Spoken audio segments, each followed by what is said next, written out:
ये स्टूडेंट्स, आज का जो हमारा टॉपिक है वो क्लास 9th केमिस्ट्री। हम नया चैप्टर स्टार्ट कर रहे हैं, चैप्टर नंबर 4। उसका नाम है स्टाइकोमेट्री। स्टाइकोमेट्री को स्टिकोमेट्री भी पढ़ते हैं इसको, लेकिन जो मेन लफ्ज़ होता है वो स्टाइकोमेट्री होता है। स्टाइकोमेट्री स्टाइकोमेट्री केमिस्ट्री की एक वो ब्रांच है जिसमें हम रिएक्शन के दरमियान रिएक्टेंट्स और प्रोडक्ट्स की कैलकुलेशन को क्या करते हैं, स्टडी करते हैं। क्या करते हैं? कैलकुलेशन को स्टडी करते हैं। Stoichiometry is the branch of chemistry that deals with the study of calculation of reactants and products in a chemical reaction using a balanced chemical equation. आपको मैं इसकी डेफिनेशन लिख के दिखाता हूँ, आपको फिर एग्जाम्पल के साथ समझाता हूँ। अब ये देखिए स्टाइकोमेट्री की definition. Stoichiometry is the calculation of reactants and products in a chemical reaction using a balanced chemical equation या रिएक्शन। ठीक है, इसको हम क्या कहते हैं? स्टाइकोमेट्री कहते हैं। अब एग्जांपल के तौर पे समझें, मेरे पास लेट्स सपोज 2NaOH है और साथ मेरे पास 2HCl है। इसका मैं रिएक्शन करवा रहा हूँ, एसिड और बेस का रिएक्शन करवा रहा हूँ। क्या बनेगा? एक साल्ट बनेगा और एक वाटर बनेगा। अब हम बनाते हैं NaCl प्लस वाटर। अब इस इक्वेशन को बैलेंस करने के लिए जो हम कैलकुलेशन यूज़ करेंगे ना, उस कैलकुलेशन का नाम क्या है? स्टाइकोमेट्री। अब ये देखें, इस इक्वेशन को बैलेंस करूँ तो मेरे पास यहाँ 2Na थे, तो मुझे यहाँ 2Na लगाना पड़ेगा। Cl भी कितने थे? 2 थे, तो यहाँ 2Cl आ गया। हमारे पास 2 हाइड्रोजन थे, 2 हाइड्रोजन थे, यहाँ भी 2 हाइड्रोजन थे, तो मुझे यहाँ 4 हाइड्रोजन लगाने पड़ेंगे।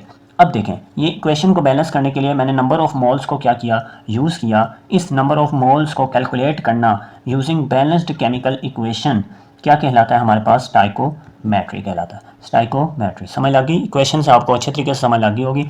अब देखें, अगर मेरे पास 2 मोल NaOH हो तो हमारे पास कितने मोल NaCl बनेगा?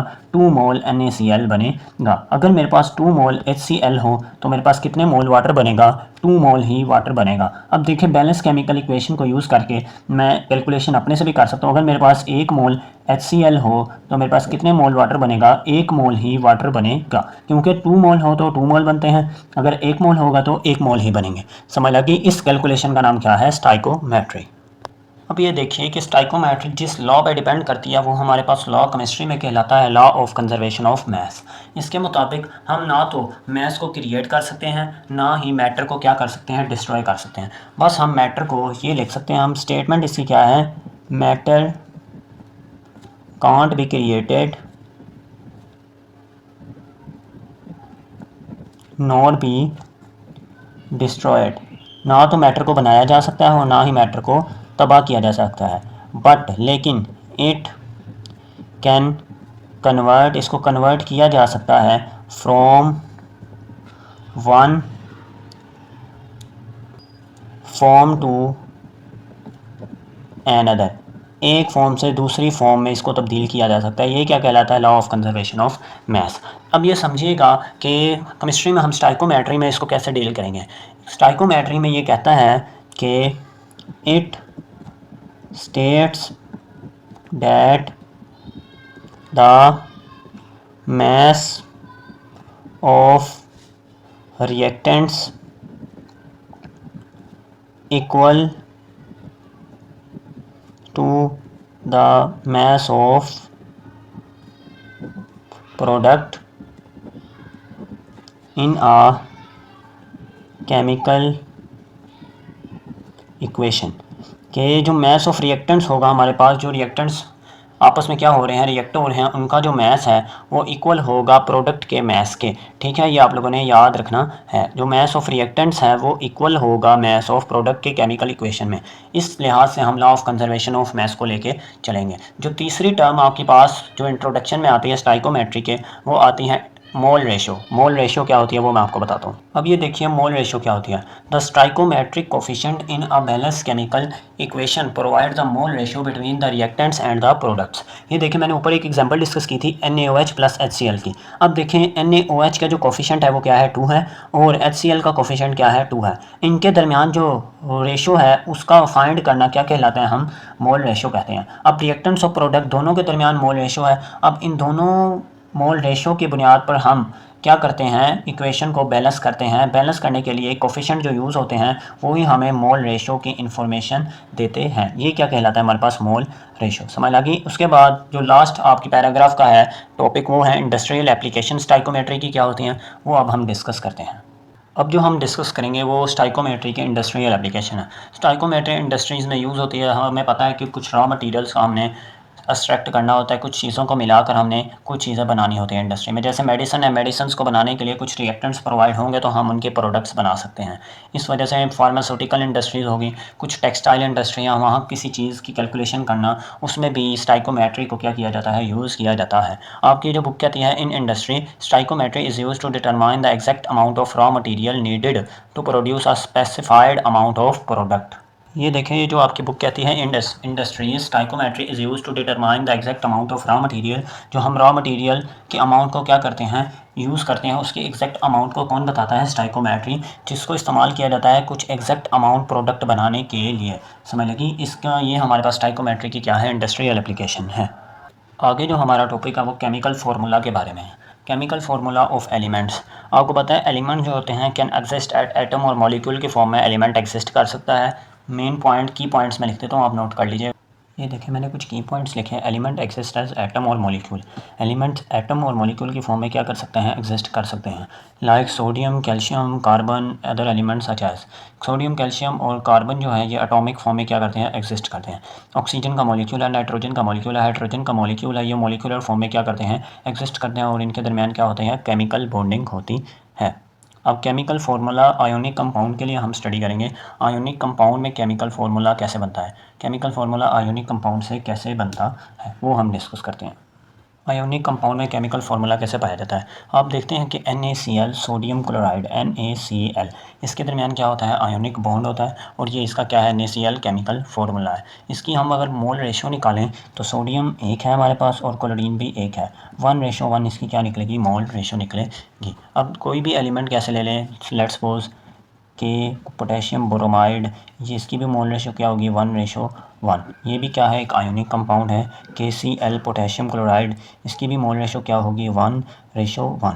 इनके दरमियान जो हमारे पास बॉन्ड है, इन तीनों एलिमेंट्स के दरमियान वो कौन सा है, आयोनिक बॉन्ड, और ये तीनों क्या है, आयोनिक कंपाउंड। इनके केमिकल फार्मूलाज को हम ऐसे लिखते हैं, ठीक है। ये आप लोगों ने अच्छे तरीके से बुक का पैराग्राफ देख लेना। कुछ केमिकल फार्मूलाज होते हैं कोवलेंट कंपाउंड के, वो भी हम डिस्कस कर लेते हैं। एक और बात बच्चों के, आयोनिक कंपाउंड के जो फार्मूलाज होते हैं ना, आयोनिक कंपाउंड के जो chemical formula, ionic compound crystal lattice के फॉर्म में पाया जाता है। क्रिस्टल लैटिस की फॉर्म में क्या पाया जाता है, मतलब क्रिस्टल्स की फॉर्म में। अब मैं एक क्रिस्टल आपको बना के दिखाऊं, अगर 3 डायमेंशन, ये देखें, ये मेरे पास एक क्या है, NaCl का क्या है, क्रिस्टल है। ये देखिए ये मेरे पास एक NaCl का क्या है, क्यूबिक क्रिस्टल है। इस शेप में NaCl क्या पाया जाता है, ठीक है, याद रखना। अब हम डिस्कस करेंगे कोवलेंट कंपाउंड के केमिकल फार्मूलाज को।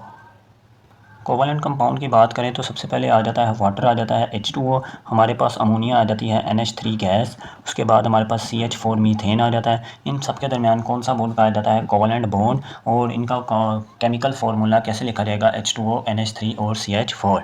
अब ये देखिए, ये हमारे पास क्रिस्टल की फॉर्म में एग्जिस्ट नहीं करते, कुछ होते हैं सॉलिड की फॉर्म में, कुछ होते हैं लिक्विड्स के फॉर्म में और कुछ होते हैं गैसेस के फॉर्म में। जैसे हमारे पास केमिकल फार्मूला अगर हम तोड़ के देखें वाटर का, तो इसका केमिकल फार्मूला देखें तो 2 हाइड्रोजन है हमारे पास। कितने हाइड्रोजन है, 2 हाइड्रोजन है। और हमारे पास क्या है, 1 ऑक्सीजन है, एक हमारे पास क्या है, ऑक्सीजन है। ये हमारे पास इसका क्या है, वाटर का केमिकल फार्मूला है, जो कि इस फॉर्म में क्या करता है, एग्जिस्ट करता है। आगे हम देखें, आगे जो हमारे पास नेक्स्ट टॉपिक है वो हमारे पास है मोलिकुलर फार्मूला का। ये भी केमिकल फार्मूला की एक ही किस्म है। मोलिकुलर फार्मूला क्या होता है, the molecular formula of a compound shows all the type of atom and their ratio in a single molecule. एक मोलिक्यूल में पाए जाने वाले एटम्स की जो तादाद है उसको हम अगर फाइंड करें तो वो क्या कहलाता है, उसका मोलिकुलर फार्मूला। समझ लगी? तो मैं डेफिनेशन लिख देता हूँ आपके लिए। अभी आप लोग डेफिनेशन नोट करें, molecular formula of a compound shows all the type of atom and their ratio in a single molecule. इसकी हम एग्जांपल नोट करते हैं। This formula gives us exact representation of molecular structure. और ये जो formula है हमें मोलिकुलर स्ट्रक्चर की एग्जैक्ट रिप्रेजेंटेशन बताएगा। अब एग्जांपल देखें, एग्जांपल में हमारे पास वाटर का मोलिक्यूल आता है। किसका मोलिक्यूल आता है, एग्जांपल में हमारे पास वाटर का मोलिक्यूल है H2O। अब देखें इसका मोलिकुलर फार्मूला कैसे है कि molecular formula of water shows 2 hydrogen atom bounded to 1 oxygen atom. 2 hydrogen atom bounded to 1 oxygen atom. 2 hydrogen 1 oxygen से क्या है, बाउंडेड हैं, जुड़े हुए हैं। ये इसका क्या है, मोलिकुलर फार्मूला। ऐसे मीथेन का आप देख रहे हैं, 1 carbon bounded to 4 hydrogen atom. CH4 1 carbon bounded POUNT rebounded to 4 FOUR 4 hydrogen atom. एक कार्बन कितने हाइड्रोजन से जुड़ा होता है? 4 हाइड्रोजन से जुड़ा होता है। ये इसका क्या है? Molecular formula. आपने अच्छी तरीके से बच्चों ये तैयार कर लेना, ठीक है। ये देखिए आपकी बुक की एग्जांपल एक्सरसाइज का एक शॉर्ट है कि आयोनिक कंपाउंड की एग्जांपल दें और कोवलेंट कंपाउंड की क्या दें? एग्जांपल दें। अब हम वो डिस्कस करते हैं कि आयोनिक कंपाउंड की एग्जांपल्स क्या हैं। NaCl, इसका नाम क्या है हमारे पास? Sodium chloride. क्या नाम है इसका? Sodium chloride. ये आप लोगों ने याद रखना है। दूसरा हमारे पास है KCl, इसका नाम क्या है हमारे पास? इसका नाम है हमारे पास पोटेशियम क्लोराइड। पोटेशियम क्लोराइड याद रखना है आप लोगों ने। और 3-4 और एग्जांपल है, जैसे कैल्शियम क्लोराइड है CaCl2। उसके बाद है हमारे पास बेरियम क्लोराइड, ठीक है। ये आप लोगों ने याद रखने हैं। दूसरी तरफ कोवलेंट कंपाउंड में आ जाए तो H2O वाटर सबसे यूनिवर्सल है। NH3 ammonia. उसके बाद हमारे पास ऊपर बताया था CH4 मीथेन। उसके बाद HCl हाइड्रोक्लोरिक एसिड। उसके बाद हाइड्रोजन फ्लोराइड HF। उसके बाद H2S हाइड्रोजन सल्फाइड गैस। इसके बाद हाइड्रोजन परऑक्साइड H2O2। ये क्या है? हमारे पास सारे कोवलेंट कंपाउंड्स हैं। इसके बाद हमारा जो नेक्स्ट टॉपिक है वो आता है एम्पिरिकल फार्मूला का। उसके बाद जो हमारे पास नेक्स्ट है वो एम्पिरिकल फार्मूला मैं डिफ़ाइन करूँगा। एम्पिरिकल फार्मूला क्या होता है? एम्पिरिकल फार्मूला क्या बताता है? सिंपल होल नंबर रेशियो बताता है एटम्स के दौरान एक कंपाउंड में। एक कंपाउंड है हमारे पास, उनके दरमियान एटम्स के दरमियान सिंपल होल नंबर जो रेशियो बताता है वो कौन बताता है? Empirical formula. इसकी डेफिनेशन लिखते हैं हम। एम्पिरिकल फार्मूला क्या है? ये देखें, ये हमारे पास एम्पिरिकल फार्मूला की डिफाइन है। And empirical formula tell us the simplest whole number ratio of atom present in a compound. एक किसी भी कंपाउंड में जो सिंपलेस्ट होल नंबर रेशियो बताएगा ना एटम्स की, वो कौन बताता है? Empirical formula. अब देखिए मेरे पास एक कंपाउंड है C6H12O6। ये क्या है हमारे पास? ग्लूकोस है। क्या है? ग्लूकोस। अब इसकी अगर हम सिंपलेस्ट होल नंबर रेशियो में निकालें तो ये बनती है CH2O। ये क्या बनती है? इसकी सिंपलेस्ट होल नंबर रेशियो। और ये ही इसका क्या है? एम्पिरिकल फार्मूला है। कैसे बनेगी सिंपलेस्ट होल नंबर रेशियो? देखें, ये जो पूरे टेबल 6 के टेबल पे ये क्या हो जाता है? डिवाइड हो जाता है। 6 1 is 6, 6 2 are 12 और 6 1 is 6। 6 के C के साथ 1 आ जाएगा, H के साथ 2 आ जाएगा और ये सिंपलेस्ट होल नंबर रेशियो ये बनती है इसकी ग्लूकोज की। ये इसका क्या है? एम्पिरिकल फार्मूला है। अब देखें आयोनिक कंपाउंड का एम्पिरिकल फार्मूला अब हम डिस्कस करेंगे। अब देखें आयोनिक कंपाउंड्स में हम आयंस की रेशो निकालेंगे। पहले तो हम बता रहे थे एटम्स की रेशो, अब हम निकालेंगे आयंस की रेशो किसी भी कंपाउंड में। फार्मूले की डेफिनेशन क्या बनेगी? Empirical formula tell us the simplest whole number ratio of ions present in a compound. यही बनेगी। तो डेफिनेशन मैं लिख देता हूँ आपको। ये देखिए, किसी भी कंपाउंड के अंदर आयंस की जो सिंपलेस्ट होल नंबर रेशो होगी वो एम्पिरिकल फार्मूला होगा आयोनिक कंपाउंड का।